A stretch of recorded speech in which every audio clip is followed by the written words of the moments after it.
ब्राह्मण देवता ने कहा लाओ गाय पाल लेता हूं। गाय पाली, उसने भी कोई बछड़ा नहीं दिया।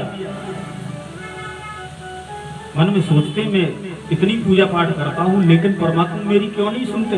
मैं वृक्ष लगाता हूं, वृक्ष पर फल नहीं आता, मेरे भी कोई संतान नहीं है। गाय ने भी कभी कोई बछड़ा नहीं दिया, क्या करूं।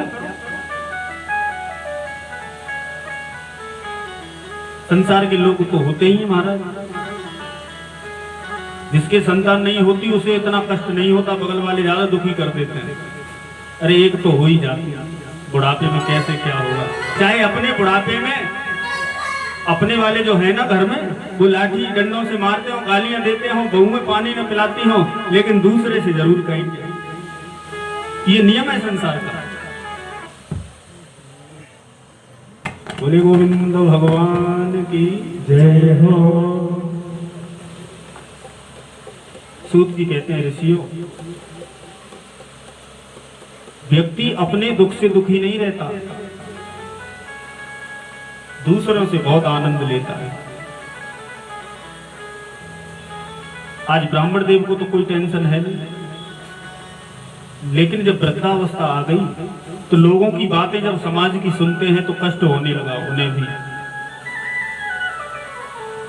जब रोज कोई आपसे ऐसी बातें करेगा तो एक न एक दिन तो उसका प्रभाव पड़ेगा। ब्राह्मण देव ने भी मन में विचार किया, एक तो होता ही। मैंने सुना है कि जिस युग में जिस कुल में पुत्र नहीं होता तो फिर आगे बड़ी व्यवस्थाएं खराब होती। महाराज कौन जल पिलाए, कौन अग्नि लगाएगा, सारी क्रियाएं कौन करेगा।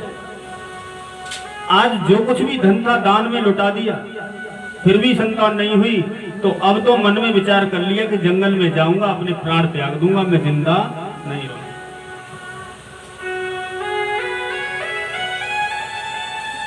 घर छोड़ दिया, जंगल में पहुंचे, कैसे मरूं।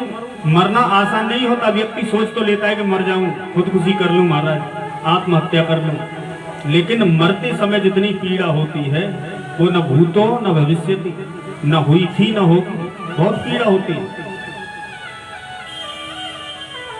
जब व्यक्ति का अंतिम समय आता है, यमराज लेने आते हैं, तो बड़ी पीड़ा होती है महाराज, बहुत छटपटाता है। मरना कोई चाहता नहीं संसार में, लेकिन लोग कह देते हैं कि हम तो परमात्मा उठा ही गए। दुखी थोड़े से हुए, बस ये कह देते हैं कि प्राण अब तो चले ही जाएं, कोई ठीक है। वो तो अच्छी बात है, प्राण बुरा नहीं मानते, नहीं तो किसी दिन चले जाएं, क्या करोगे फिर बताओ। बात बात पे कह देते। हमें बड़ी बूढ़ी माताएं तो कह ही देती हैं कि अब तो परमात्मा मिट्टी समेट ले, बस बहुत हो गया, अब नहीं रहना।